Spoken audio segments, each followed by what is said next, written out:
Marty, everybody. Hope everyone's had a good morning. Well, is having a good morning. It's always a bit cold down here in the morning. So that's me on top. That's Elijah there. What we're looking at today is we've gone over this before, but it's our ability to control the far side underhook, but not as deep as you would go to the shoulder. More controlling around just the back of the elbow, tricep area. Keeping that connection.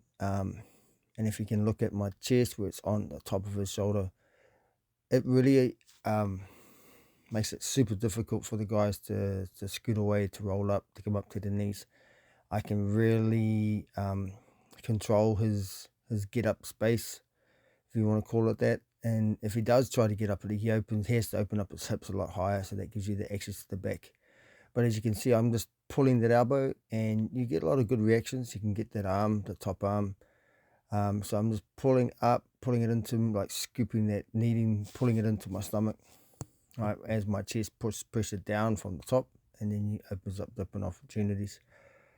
Something that we're really good with and playing with, like if I just take that top arm, obviously you saw him starting to scoot out. So no gi, I don't have the connections as you would in the gi. So I need to try and use my whole body to control him, get as much friction as I can on him.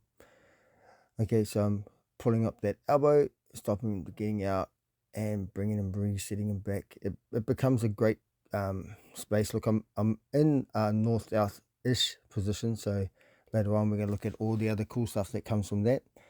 But well, obviously there's a bit of a size difference, but when Elijah gets his hands locked around there, it makes it super difficult for me to try and use a bit of momentum, pull away. Yeah, I lift him over, but he can still reset, put his legs back, and then put me back down on my back. Will keep me on that shoulder, whichever way he wants to start looking at it. Okay, going to add another cut to this soon. There's me, and that's an even bigger guy. That's Hunter, right? So most people are obviously going to turn away, but when you can't turn into the person and get your frames and make that wedge and start building that space because the other guy's just too huge, we're going to look at other options, and we want to have that ability to turn away. So I'm going to control, and I'm pulling that in, not up, I'm pulling it in, keeping my elbow nice and tight, and then I can double up. As you can see, I'm not just pulling his shoulder off the ground, I'm pulling his whole pec towards me via his elbow. Okay, really putting a lot of pressure on there. It's not painful, it's just very annoying and debilitating. Alright, start to turn, that push, and look, now I can go into north-south. Got that arm opened up to attack. Okay, now with these bigger guys, I sometimes use a little bit more control, so I'm going to use my step over, being my left leg. So you can, traditionally north-south is right, you're going to put your knees on the ground. People are just going to pull you out of that. Right?